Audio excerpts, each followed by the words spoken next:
Hi, very good morning. I'm Dr. Janak Patel.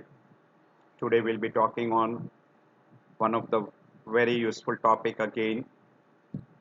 Every now and then in arrhythmias we were discussing regarding particularly in a cardiac arrest, tachycardia, etc. We were discussing regarding ACLS, Advanced Cardiac Life Support, mainly in a chapter of cardiac arrest.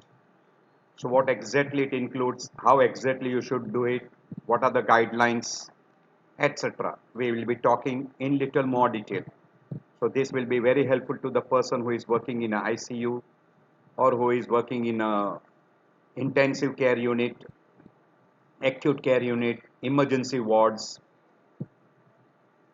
etc. So again declaring, I'm not a cardiologist. I'm still a student. I'm learning a lot of things every day in and out. So whatever I'm gaining a knowledge, I'm sharing with you. So I'll try to make it as simple as possible so that you can understand. And if you understand, you will remember. If you remember, you will try to recognize those things and you will look for that in a person and you will implement that during your treatment. So we are going to talk today regarding what we call as ACLS. So you look at more and more number of patients, you listen to more and more person, you will know more and you will know what to do. BLS means basic life support. Any person who collapses, you want him to survive. You want him to be alive. So whatever you do at that time is called basic life support. And when he comes out of that and then you put him on a different type of a treatment where you want a heart to function nicely, we call advanced cardiac life support. And further, there was one term which was utilized previously, now that this term is not utilized.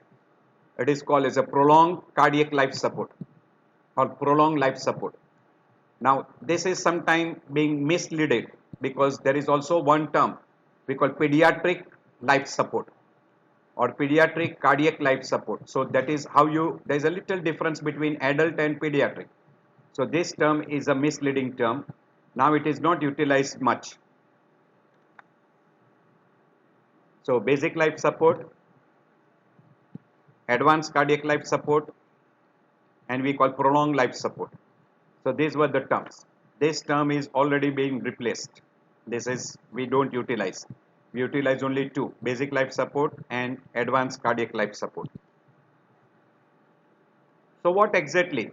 So whenever you resuscitate any person who has collapsed, either because of cardiac arrest or because of respiratory arrest, because respiratory arrest will end up with cardiac arrest and cardiac arrest will end up with respiratory arrest.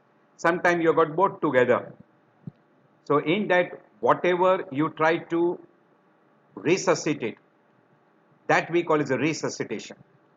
And in resuscitation, one of the most important thing is a CPR.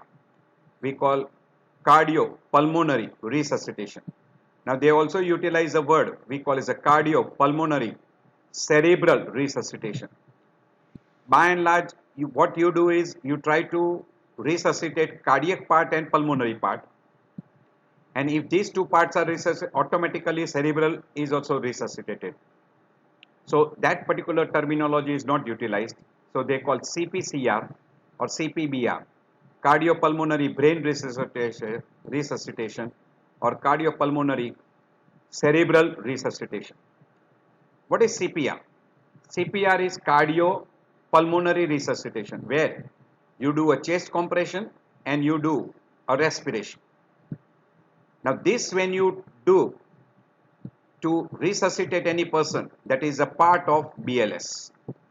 It is also a part of ACLS or advanced life support. This is a basic. What are the component in a basic life support? Yes, if you can do a monitor, that is a EKG. What is being done in this is you try to preserve circulation, you maintain the patent airway and you maintain the breathing. These are the part, and this is a part of what we call as a CPR. So whenever you do a CPR, you are doing CAB. Previously it was called ABCD. Now it is only called CAP. And then if you have got drugs which can help in resuscitation, you can utilize that. But by and large, CAPS can be done, and a CAPS should be done. It is a part of CPR. And when you add all these things with further extension, we call advanced life support. But when you are trying to resuscitate the cardiac part, that we call as the advanced cardiac life support. And when you further put him on a prolonged period, then we call it a prolonged life support, or it was also called as a prolonged cardiac life support. Now even pediatric group are putting a prefix P as a pediatric life support. So these two terms becomes a misleading term. This term is nowadays not utilized. So CPR was also called as CPBR or CPCR. Why we want a basic life support? Because there are some goals. We want to save heart, too good to die, and we want to preserve the cerebral circulation. So to take a rapid decision before a irreversible brain damage takes place, because this will happen if the person gets a cardiac arrest for more than 4 minutes. Now say that already person will have a irreversible brain damage after 10 minutes of cardiac arrest. So you have to have, and so this is called chain of survival. As soon as you suspect any person who has collapsed and he needs a basic life support, what you need is you call for a help. You immediately give a ring, you call for a help. You start CPR. At the same time, if you have got an AED, we call as a automated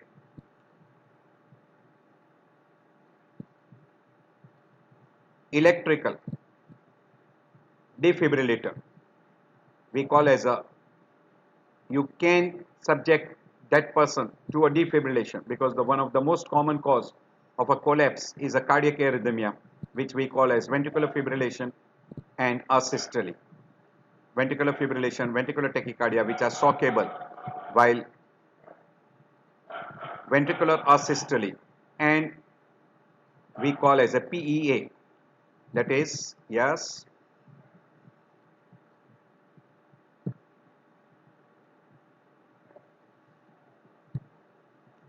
so in those two conditions you don't shock them, and you can give advanced cardiac life support.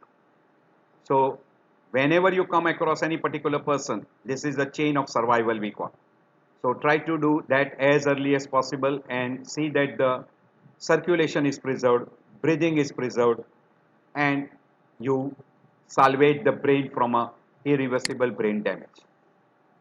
So this is, say, as for example, a person who is on a beach where you don't have a hospital available.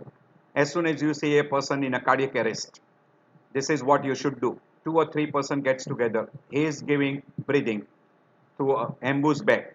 This is ambush bag. They are preparing for a AED, automated defibrillator. Yes, automated defibrillator, and he is giving CPR. So more and more number of persons who are there, they can help you out, because this person will get fatigue very fast. So try to have a help from a different people. So you diagnose the person is in a cardiac arrest, we call 3-0. No pulse, no blood pressure, no respiration. At least you can look for a pulse and respiration. Very easy. So if a person has got 3-0, you will say that this person is in a cardiac arrest. So in a BLS, we call adult BLS. If a person is unresponsive, there is no breathing, and person is gasping, and there is no pulse, immediately what you should do is call for a help.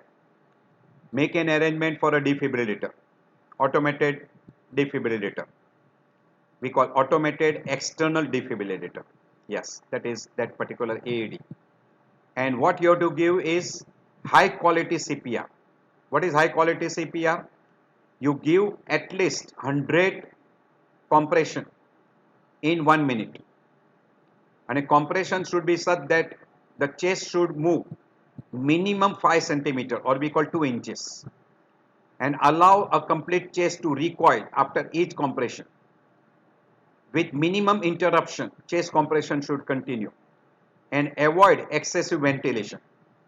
So, and we say that for 30 compression, you should have a 2 respiration. So approximately in 1 minute, you will have 8 to 10 breathings. So give one breath every 5 to 6 seconds. Recheck the pulse every 2 minutes. And when you check for the pulse, if pulse comes back, then you can stop CPR. But if pulse does not come back, you continue your CPR. So we call 30 compression and 2 breath cycle. So almost we say that 8 to 10 respiration and 100 compression in a minute. Approximately that should be the target. So this is called basic life support. And then further advance, you give drugs, etc. in a place where all the facilities are available. We call person should have defibrillation if it is shockable, which is a shockable condition. VT we call as a pulseless VT, or we call a person who has got a ventricular fibrillation, where also pulse is absent. And 2 conditions where they are not shockable, where you will have to continue with CPR only, and then try to go for a advanced cardiac life support. That is PEA, pulseless electrical activity, and second is cardiac asystole, or we call ventricular asystole, or a standstill, or we call ventricular arrest or cardiac arrest. So these are the conditions where you cannot shock them. So there defibrillation will not be of any help. So this is advanced cardiac. Person is shifted to a hospital where you got a monitor, he is looking at the monitor, he is looking what is the type of a rhythm. She is giving breathing by ambush back. She is preparing for AED, we call as a automated external defibrillation. So 2 pads are put here, 2 pads are there, and you can give an electric shock. He is giving CPR and looking at whether the pulse is appearing or not, and this lady will be helping further. So this is called advanced cardiac life support. So in that particular, you try to recognize cardiac arrest as early as possible. You start CPR, and if it is a shockable arrhythmia which is seen on a monitor, you can go for a rapid defibrillation directly 360 joules.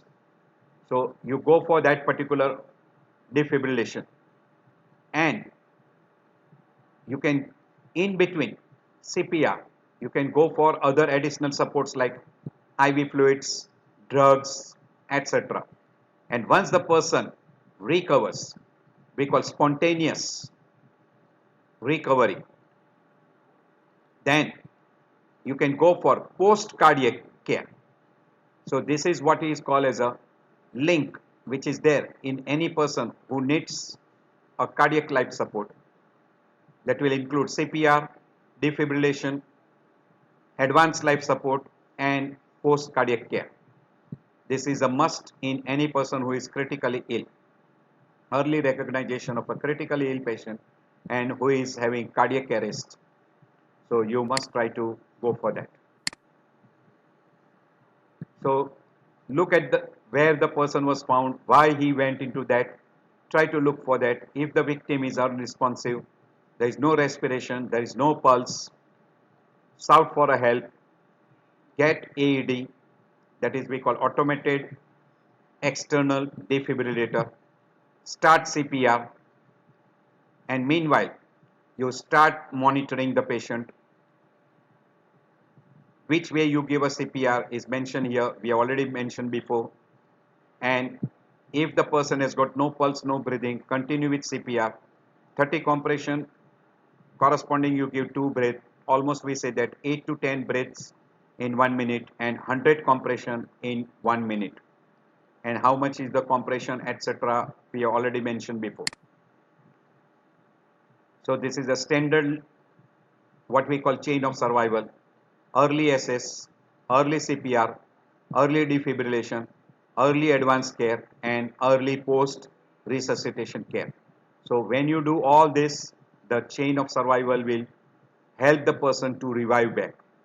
So prompt activation of emergency service, early CPR, early defibrillation, advanced life, advanced life care, and we call post resuscitation care. So, but we should always think of to prevent a cardiac arrest.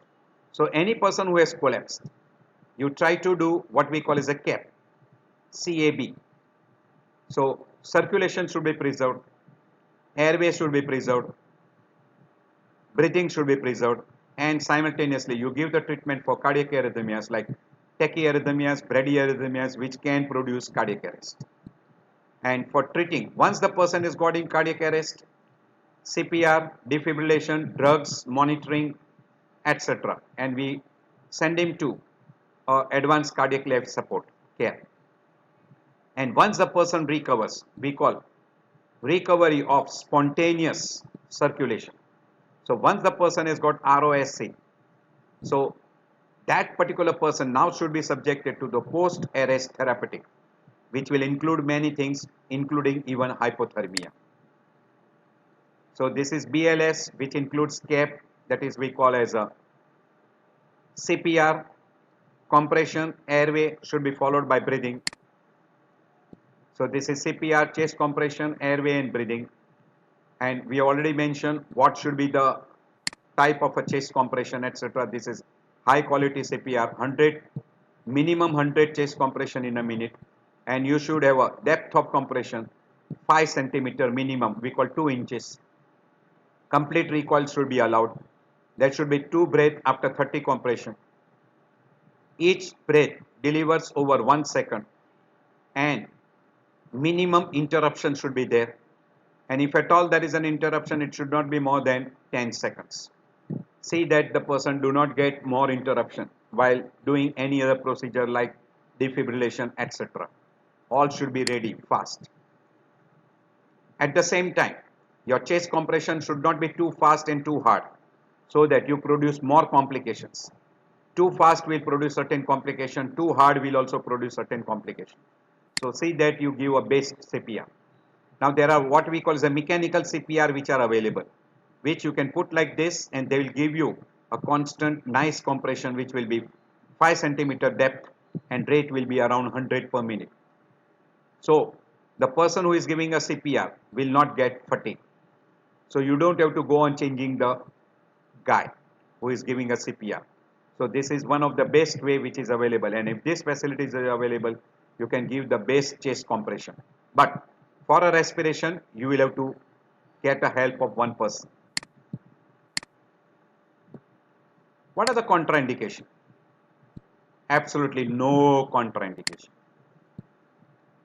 If there is an heart sounds, if there is a pulse, if there is a respiration, meaning the person has got circulation and respiration both, he doesn't need CPR. If any person who gets a flail chest, if he has got a multiple fracture rates, if there is a severe chest deformity, do not resuscitate, because while resuscitating you will produce lot of complications. So in that particular, do not resuscitate. And if a person is fully conscious, he does not require resuscitation. It is said that we already told you 100 breaths per minute or 100 compression per minute, and should be 2 centimeter or 2 inches or 5 centimeter should move down. So depth should be 2 inches or 5 centimeter. At least for giving a base CPR, you need a 3 person. One person is giving a chest compression and 2 person will be required, because one person will have to hold the mouthpiece and one person will have to compress that what we call as a balloon which is there in a case of an ambush bag. So you will require minimum 3 person, and if more person are there, it is always helpful. because one person will be required for defibrillation and one person you will require to interchange with this CPR person. So you require that. When Embus bag is not available, you can give mouth-to-mouth breathing. So BVM is bag, valve, mask. So this is bag, there is a valve here, and this is a mask, and this is available in Embus bag. If there is a one person, what he will have to do, he will be giving a chest compression, and after 30 compressions, he will have to give one mouth-to-mouth breathing. This is when the single rescuer is available. But if there are two people who are available, before giving a mouth-to-mouth breathing, you will have to tilt the chain. Jaw thrust should be done, and then mouth-to-mouth breathing should be done. You can put a oropharyngeal pathway or oropharyngeal pathway. This is oropharyngeal, and this is nasopharyngeal path airway. So that when you give an oxygen, it can directly go to the oropharynx, and that can be delivered to the trachea and to the lungs. There are combi tubes which are available. So you can put a combi tube. These red tubes will go into trachea, and this green tube will go into esophagus. So this will help in preventing what we call as the aspirations. So you have got an oral airway, you have got a nasopharyngeal airway, you have got an endotracheal tube. Endotracheal tube will go from a oral cavity into directly into trachea. So this will be, and you will have to inflate this bulb so that person do not aspirate. So these are different things. There is another way where you can give, that is called LMA, laryngeal mask airway. So this particular portion has got small opening through which the oxygen can go. This will just lie here at the level of epiglottis. So it will block esophagus. So there will be no regurgitation. Whenever you give an oxygen through this tube, it will pass via this, through this particular what we call as a mask, and there is an opening, so it will be delivered directly into the trachea. So oxygen will go, but nothing will regurgitate back from esophagus into oropharyngeal area so that the person aspirates. And this is Embus bag. This is a mask, here is a valve, and this is a bag. So that's why it is called EVM. Here I have shown you that. BVM, sorry. BVM. Bag, valve, and mask. But don't use, you can use the word Embus bag. This is mouth-to-mouth breathing. You can see here also. Mouth-to-mouth breathing. This is mouth-to-mask. You want to prevent certain contact infections. So you can give mouth-to-mask. So you put a mask and you give a breath. Best way is this, what we call as the Embu bags. These Embu bags are available, and you can attach the end of Embu bag to a oxygen. So you are delivering the oxygen, and you got a less amount of, and you will have a nice expansion of the chest. So these are the basic life supports what we do. This is mouth to mask. This is Embu's bag. So have you confirmed that you have placed the tubes properly? You can confirm by auscultation. Suppose if the endotracheal tube is not in a trachea, but it is say in the esophagus, air will go into esophagus, and you will find the air is producing bubble, and when you auscultate over the epigastrium. And if it is in the lungs, but suppose if you are auscultating only breath sounds, or what we call as the sounds which are only heard on one side, your endotracheal tube is on the one side of the trachea, because trachea bifurcates into right and left bronchus. So if it is in one side, the other lung will collapse. So try to look at this. And another way to confirm is you can have a continuous waveform capnography.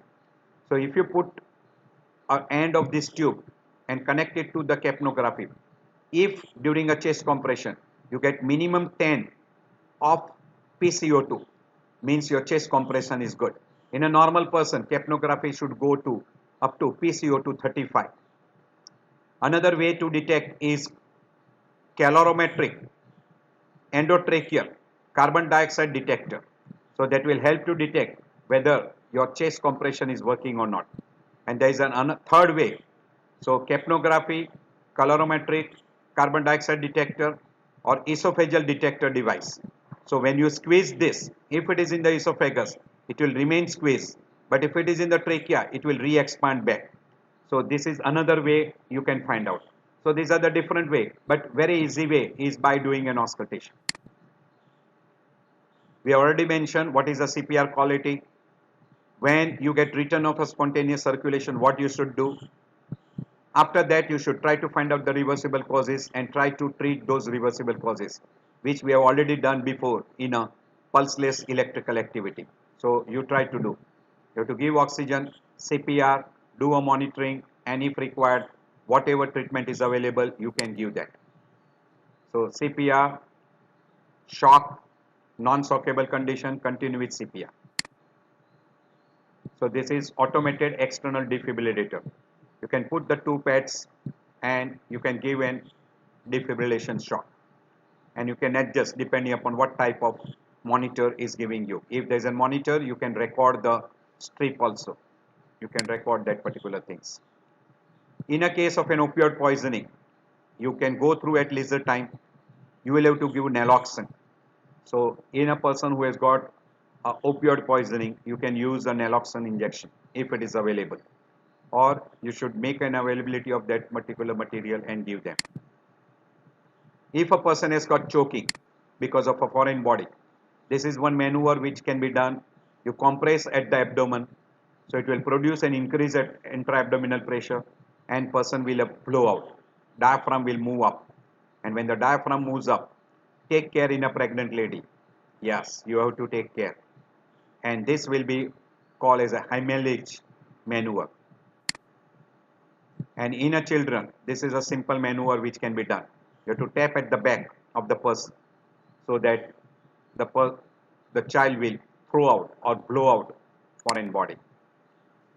So basic life support should be stopped when the victim is revived. We call as a spontaneous circulation comes back, restoration of the spontaneous circulation. If a trained person is there, allow the trained person to give a CPR. If a person who is giving a CPR gets exhausted, do not continue, because he will not be able to give the best quality of chest compression. If there is an unsafe scene, don't give that. Physician directed advice should be followed, and cardiac arrest should not be given for longer than 30 minutes. There is lot of controversy. In our time, we used to give the cardiac or CPR only for 4 minutes. After 4 minutes, we used to say that person has got irreversible brain damage. Now we continue for even 10 minutes or even more, up to even 30 minutes. So the time has changed. Depending upon the guidelines, you can continue with the CPR. Why CPR fails? Because there is a delay in starting. There is an improper procedure because you have not given a proper CPR. While giving a breath, you have not pinched the nose, because whatever oxygen you give is thrown out through nose, and there is no advanced cardiac life support for a follow-up treatment, and there is no defibrillator available, or there is a delay in defibrillation. All these factors play a major role. Only 15% of CPR who receive CPR lives to go home. There is an improper technique what is utilized in a CPR. All this gives rise to failure while CPR is given. And good number of times there is a terminal illness which does not help in giving a good results while you are giving a CPR. There are some unmanageable conditions like massive myocardial infarction which you cannot do unless you have got an advanced cardiac life support. So all these things. So this is what is there. Person is found collapsed. You find out whether what is the reason for their collapse. Person is breathing or not. If person is not breathing, start circulation. If person has got no circulation, then you start what we call the defibrillation, and after the shock, check for the circulation. And CPR with defibrillation will help you a lot while giving a basic life support.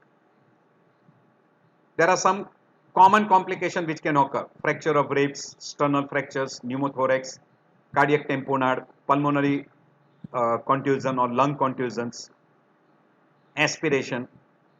Very rarely you can get aortic lacerations, damage to liver, damage to spleen, etc.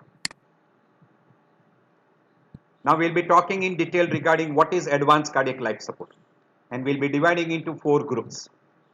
Advanced cardiac life support for person who has gone in cardiac arrest, for person who is having a bradycardia, for person who is having a tachycardia, and person who has developed an acute MI. This will not be tackling in detail. This we are going to discuss little bit in more detail. We have already discussed in a chapter of bradycardia, in a cardiac arrest, and in tachycardia, but we are going in little more detail. So in a, we call as a ACLS, American Heart Association. This is revised in 2015. We have already shown you, as soon as a person comes, you start CPR, you put them on a monitor, you try to identify what is a type of a rhythm. If it is VT, we call as a pulseless VT or VF. In between the CPR, give them a shock. And after giving a shock, again reassess the rhythm. If person has not recovered, then CPR should be continued. Now you start an IV line or intraosseous line. If person during that CPR is still showing a rhythm which is VTVF, again you can have an interruption for 10 seconds. You give a shock. If a person does not recover, rhythm is not recovered, then you have to continue with CPR, and now you will start with epinephrine, or we call as adrenaline or noradrenaline. So that you will have to start, and that you will have to continue. CPR is continued. Again you look at the rhythm strip. If rhythm is showing you still ventricular tachycardia or ventricular fibrillation, we'll have to give again a shock. Look at the rhythm. If it is not recovered, now you start with amiodarone, we call antiarrhythmic drugs. During this particular, the CPR should be continued, and interruption should be there only for the time, not more than 10 seconds while you are giving a DC shock. So this is a standard thing which is to be done. Now suppose when you are giving a CPR and person has got recovery or return of spontaneous circulation, then you stop CPR and you subject him to a post cardiac arrest care. So while giving a CPR, you must look at the rhythm strip and whether the person is recovered or not. If a person is recovered and rhythm strip shows a normal sinus rhythm, now you can subject him to what we call as a post cardiac arrest care. If rhythm strip is showing pulseless electrical activity or asystole, there is no advantage of giving defibrillation. So except defibrillation, all other things remain same. Continue with CPR, look at the rhythm strip, whether it is shockable, unshockable. If it is still showing you asystole, continue with CPR, no defibrillation in between. You will have to give IV epinephrine followed by what we call as a amiodarone. So continue with epinephrine if person does not recover, and if now he starts showing you a VTVF, now you can switch over to this side. So that is how you go. So if the rhythm strip is shockable while you are giving a CPR and epinephrine, now you can switch over to this side. So that is what is being done in an adult cardiac life support. And this is what you do in a case of a cardiac arrest. So this is in that detail. So initially you start with epinephrine followed by amiodarone in a case of a refractory VF. So that is what is being done. Is it clear? Right. So that is same thing. Now this is shown in a little enlarged picture.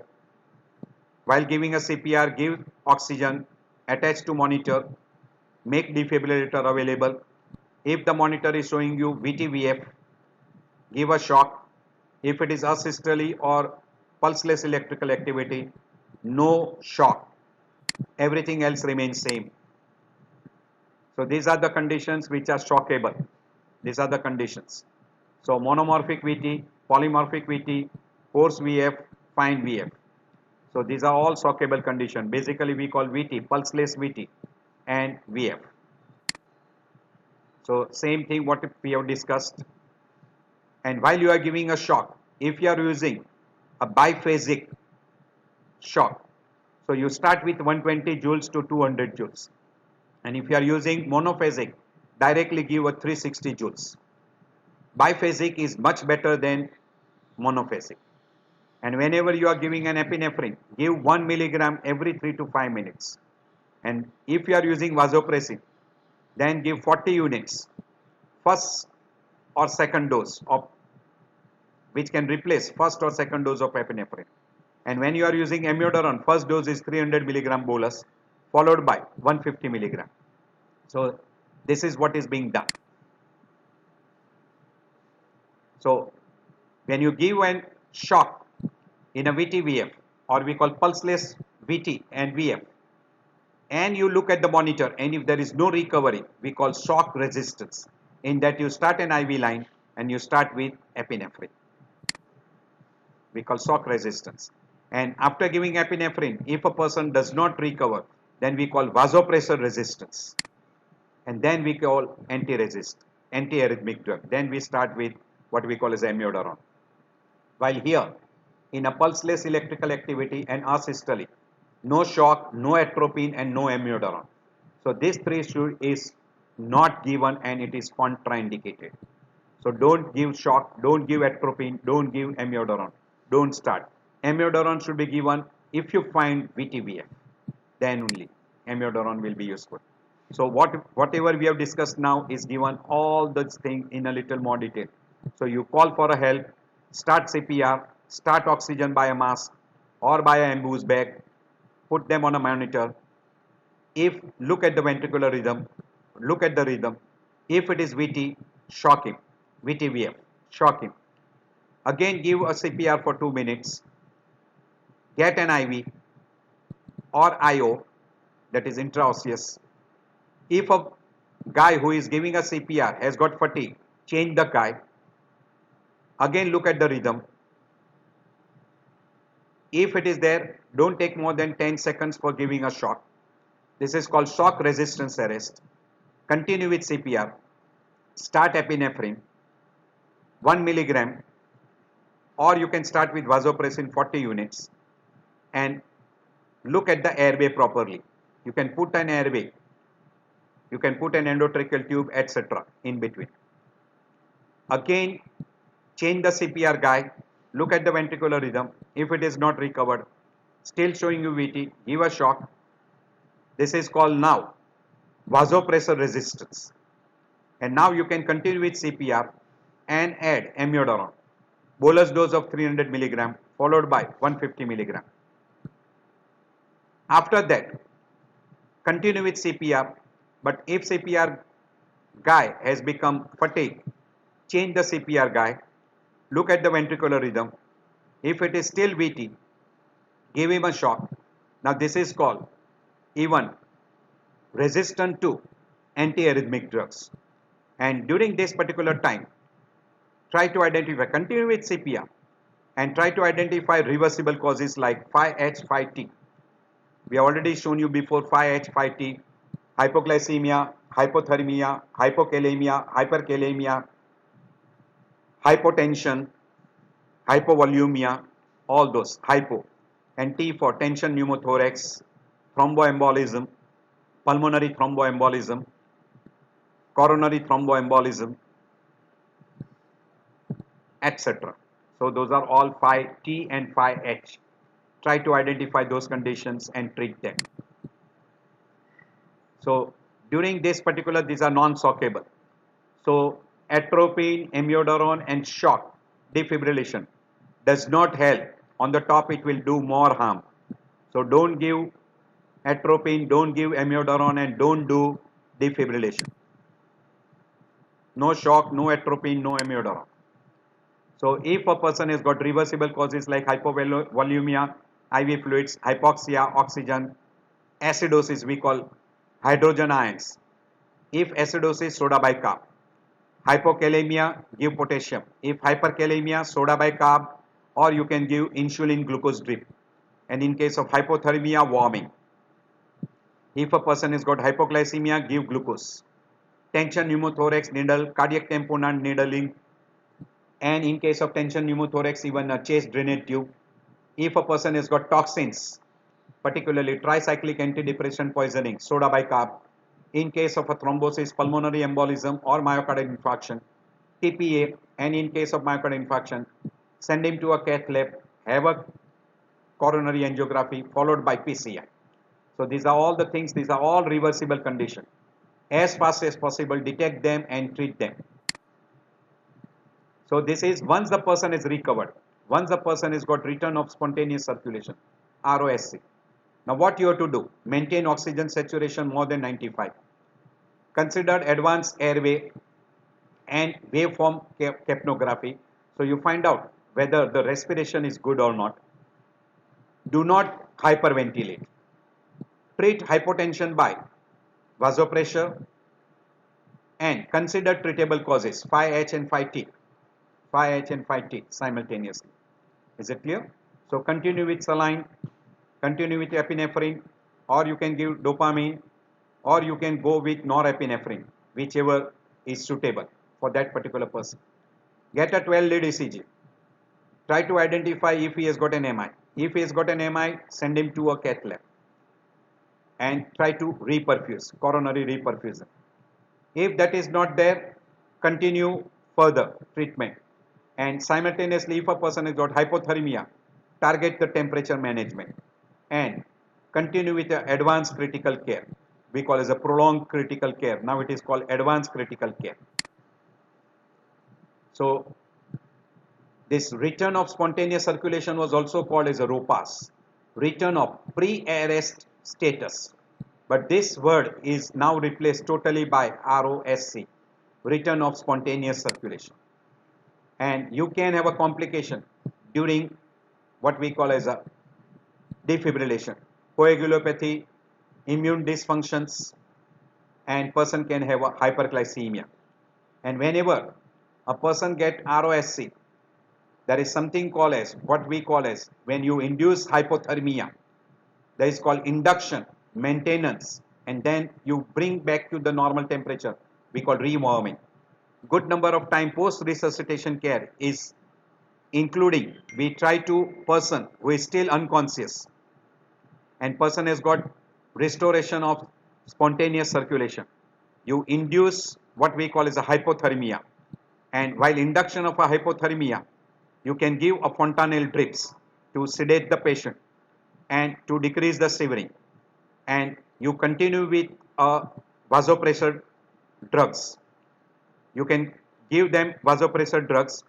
You can give an IV fluids to decrease the temperature, cold IV fluids, or you can try to identify the body temperature by putting a esophageal probes and try to identify the core temperature, or you can have a pulmonary cath and you can assess the pulmonary arterial temperature.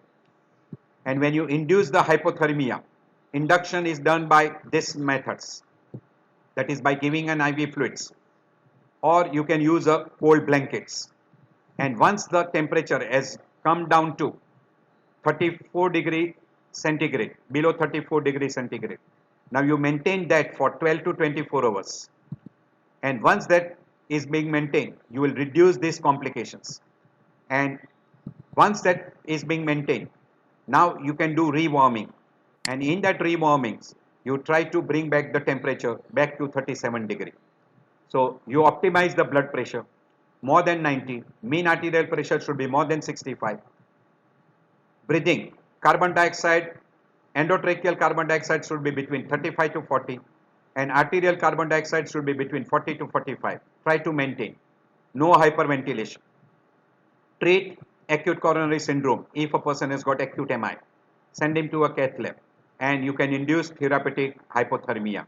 Induction, maintenance, rewarming. So you maintain the temperature between 32 to 34 for 12 to 24 hours. So this is post resuscitation care. Maintenance, rewarming. So this is maintenance, induction, and then you maintain it So you use a esophageal probe, you give a fentanyl drip, shivering, you can give even a rectal Tylenol, antipyretics, and try to bring down the temperature. And when you give for 10 minutes this solution, chilled solution, IV fluid, you will bring down in 30 to 50 minutes 1 degree centigrade. So try to bring it down close to 34 and maintain it. You can use ice packs also. You can use blankets, cold blankets. Maintenance should be done by cold blankets, cooling blankets. And whenever you want to rewarming, you can do by warming blankets. You stop all those things. This is done in a post-resuscitation to decrease the brain damage, to have a good cardiovascular function. We don't want a cardiovascular dysfunction. To detect and treat some certain precipitating factors and to prevent the complications. And we don't want a global ischemia and reperfusion damage. And once the person is recovered, stop smoking, stop alcohol, have a weight loss, maintain optimum weight, BMR should be less than 23, dietary advice, salt restriction, regular exercise under supervision, and relaxation therapy, yoga. Very well explained. Now we are going to another part we call as a tachycardia. So these are all the symptom signs of tachycardia. And in ECG you see heart rate more than what is expected at that particular age. It can be narrow complex, it can be wide complex. These are narrow complex tachycardia, these are wide complex. We are already discussed, so I am going little faster. So these are all tachycardias. These are narrow complex tachycardia, these are broad complex tachycardia. We call monomorphic, polymorphic, and we call as a supraventricular tachycardia with aberrancy. Maybe in a bundle branch block, maybe in a re-entry tachycardias like WPW syndromes, or we call as a abnormal conductions. And this is what is a chart which is you should follow. This is an algorithm which you should follow in an adult tachycardias. I have already shown this before. You can go through again. We have done in a chapter of tachycardias. So try to go through that particular chapter. So this I have already explained before. Is it clear? So whenever a person gets a tachycardia, go for vagal stimulation. You can use adenosine in a narrow complex tachycardia, and you can put them on a beta blocker, calcium channel blocker, etc. While in a wide complex tachycardia, you can start initially with vagal stimulation. It will not be benefiting ventricular tachycardias. Adenosine also will not benefit the ventricular tachycardia. You put them on what we call as the amiodarone, procainamide. These two are the first drug of procainamide is the first drug of choice.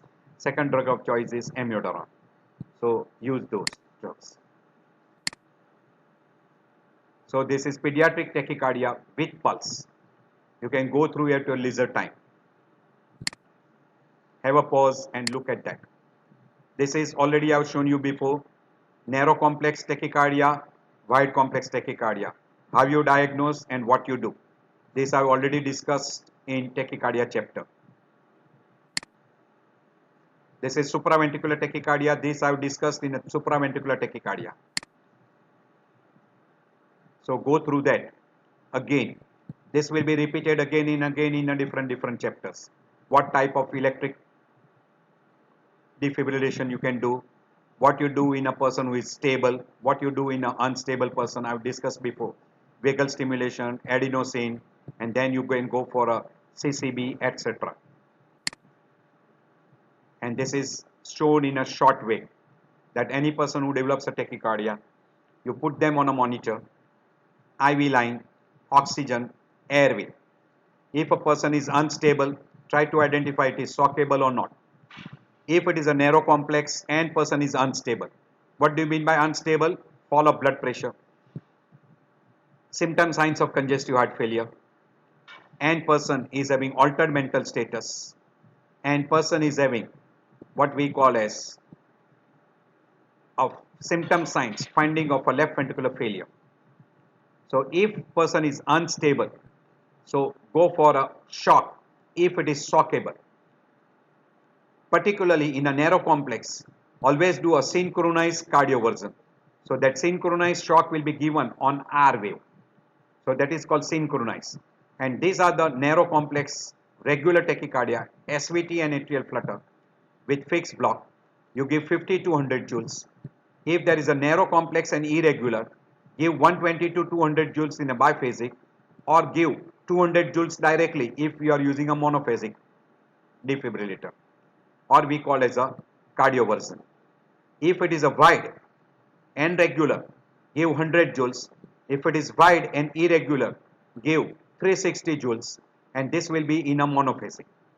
So this is the criteria what we are utilizing. And synchronous has to be given if there is a QRS complex. If there are no clear-cut QRS complex like polymorphic VT, torsada pointis, ventricular fibrillation, don't give synchronous. In that we give a defibrillation, and in that defibrillation you can follow this particular rule depending upon what is the diagnosis. And as far as if the person is stable, person is not having any one of these finding, so get an EKG, 12 lead EKG. If it is a narrow complex, vagal maneuver, adenosine, beta blocker, calcium channel blocker. What is the dose of adenosine and beta blocker is mentioned here. And if it is a wide QRS complex, procainamide, what is the dose? What precaution you should take? Amiodarone, what is the dose? Sotalol, what is the dose? The first drug of choice is procainamide, second drug of choice is amiodarone. So you can give 150 milligram IV bolus and you can repeat again. If you are using sotalol, 100 milligram, or you can call 15 milligram per kilogram body weight. And if there is any abnormality over 5 minutes, stop sotalol. Don't continue that. So if there is a prolonged QT, don't continue with sotalol. So these are some of the things. In a procainamide, if a person gets stop of arrhythmia stops, if there is a fall of blood pressure, if QRS complex increases, becomes wider, and if you are giving certain milligrams, this is milligram per kilogram, so don't give more than 50 milligram per kilogram body weight. So stop that. So this is the thing what you do in a tachycardia. This is what has been shown in a different varieties of sinus tachycardia, re-entry tachycardia, autonomous tachycardia like ectopic atrial tachycardia, multifocal tachycardia, junctional tachycardia. What are those and which drugs will be very helpful in all these conditions? Vagal maneuver, AV nodal blockers like adenosine, beta blockers and calcium channel blocker will be helpful. But these drugs will not be helpful in a person who does not have AV node entry. So in that condition, you will require other procedures. In a wide complex tachycardia like VTVF, SVT with aberrancy, pre-excited tachycardia, ventricular paced tachycardia or torsada pointis, the treatment will be procainamide, amiodarone or sotalol. Or you will have to go for defibrillation if person is unstable. And if it is irregular, then you have to control the rate by AV node blockers. You will have to control the rhythm by first you will have to do what we call as a heparinization or anticoagulation, and then you might have to do what we call as a electrical cardioversion, and particularly the atrial fibrillation with re-entry tachycardias, multifocal atrial tachycardia, and if the person has got sinus tachycardia with re-entry phenomena, and particularly in a WPW syndrome, long Gannock-Levine syndrome, there is a James bundle, while in a WPW syndrome there is a bundle of Kent. In this, use procainamide, which are not AV blockers. Try to use those particular things.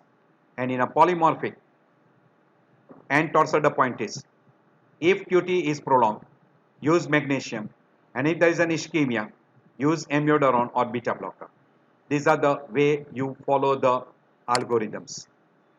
This I have already shown you in a VT chapters.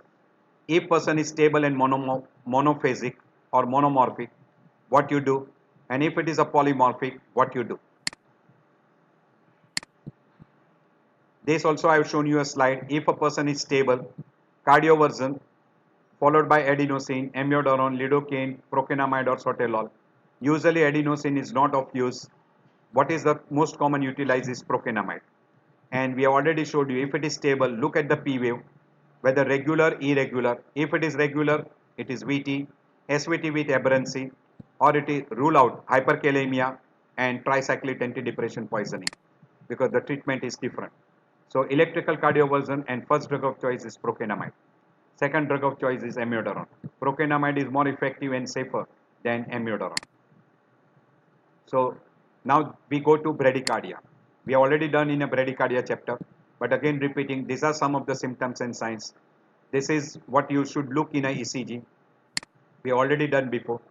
So sinus bradycardia, first degree AV block, second degree AV block, Mobis type 1, Mobis type 2. Mobis type 1 is also called Van Quebec phenomena. Mobis type 2 is called as a fixed block or complete heart block. These are all the conditions which can produce bradycardia.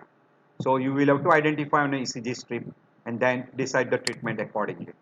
So this is the algorithm. If a person has got bradycardia with a pulse, then this is the algorithm. Try to identify the conditions. If the person has got bradycardia with fall of blood pressure and if the pulse rate is less than 50, you first try to maintain the airway, maintain breathing, give oxygen, put them on a monitor, constantly monitor the blood pressure and oximetry, have an IV lines, get a 12 lead ECG, find out what is the etiology of that bradycardia. If the person has got a persistent bradycardia, look at the findings like hypotension, altered mental status, symptom signs of shock, cold clammy extremities. Is that person is having ischemic heart disease? Look at the acute heart failure signs in the form of crackles, cyanosis, etc. If findings is no, monitor the person and observe. If all these are present, then first thing is you give atropine, 0.5 milligram IV stat, up to 6 ampoules you can repeat, not more than 3 milligram. If person does not improve, start with dopamine drip or with epinephrine. Dopamine you can give only after IV fluids. Dopamine should not be given in absence of hypovolemia. So if a person is having hypovolemia, don't start dopamine drip. So in that case, you can start with an epinephrine drip. And if the person is still not recovering, expert consultation and prepare for transvenous pacing, which can be temporary followed by permanent.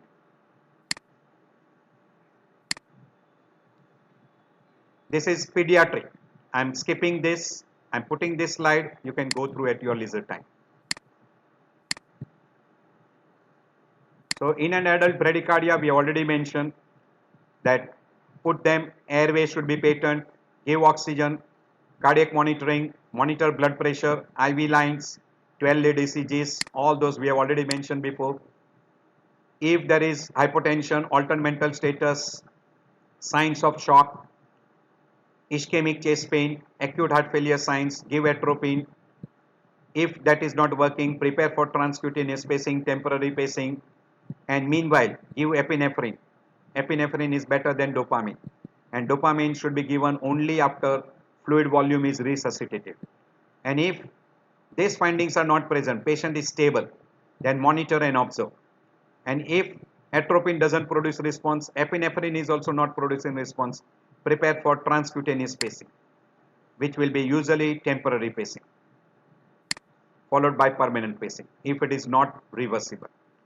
So same thing mentioned in detail again, same, I am not repeating. While you are preparing for transcutaneous pacing, always look for reversible causes.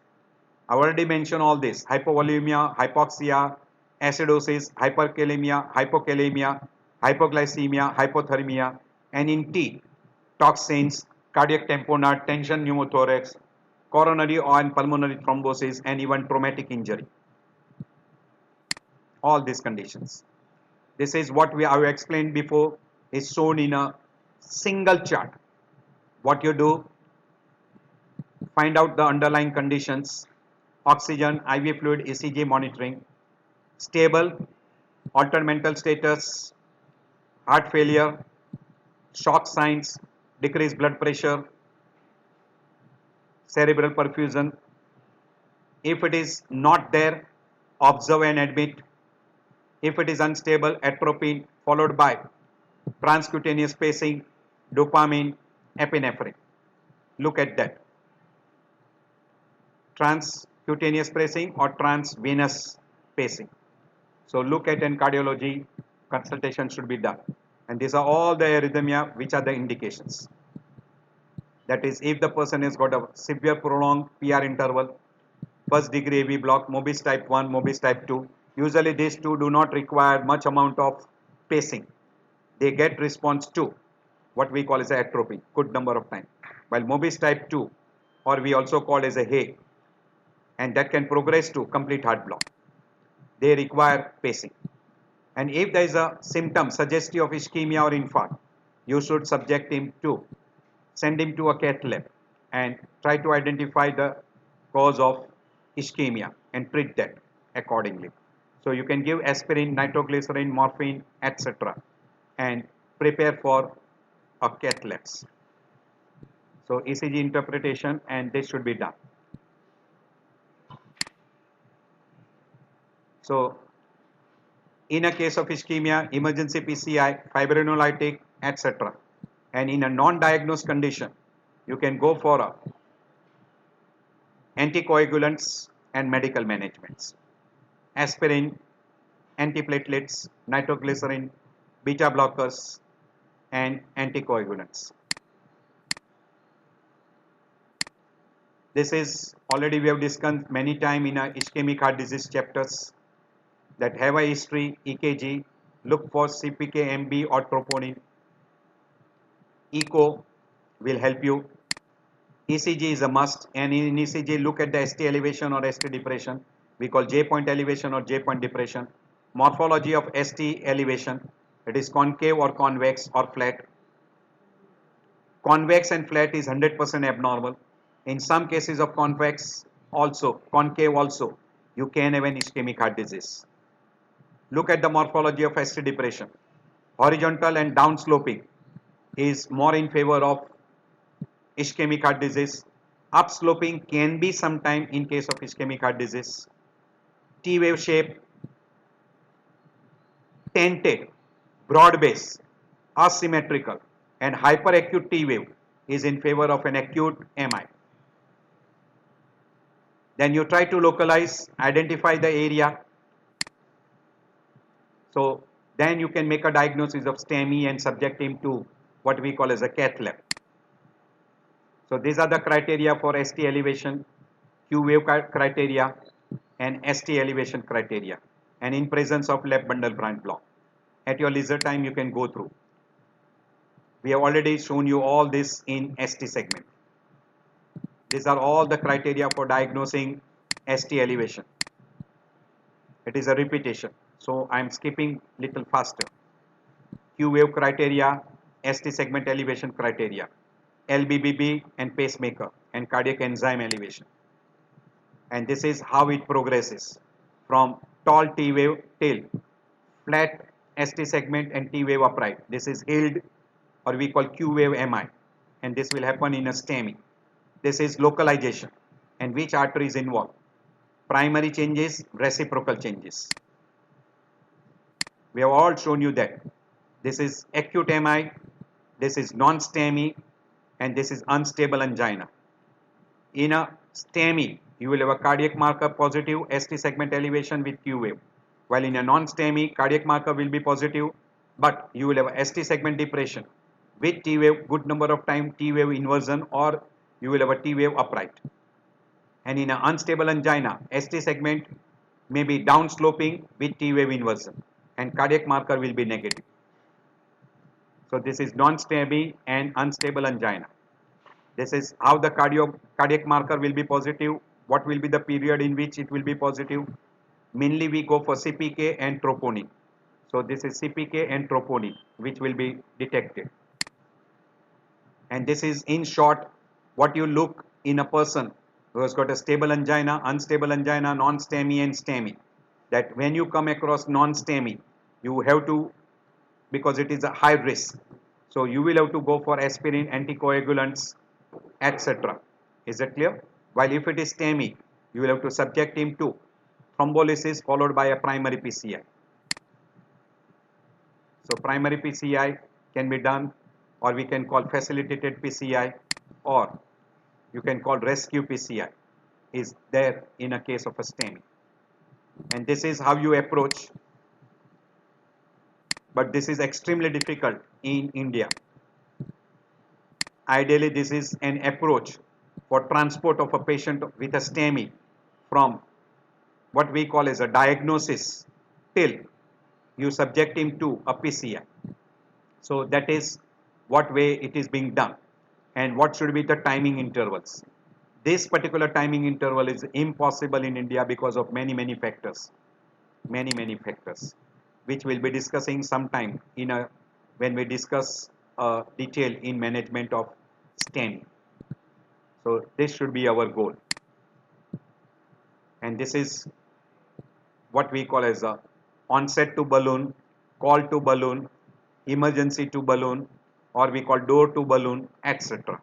These are all the terms which are being utilized, and that should be minimal interval. I end my lecture here. So I think this will be helpful to you. We'll be seeing you again in the next chapter. We'll be discussing on defibrillation and cardioversion and pacing. You should know little bit regarding that.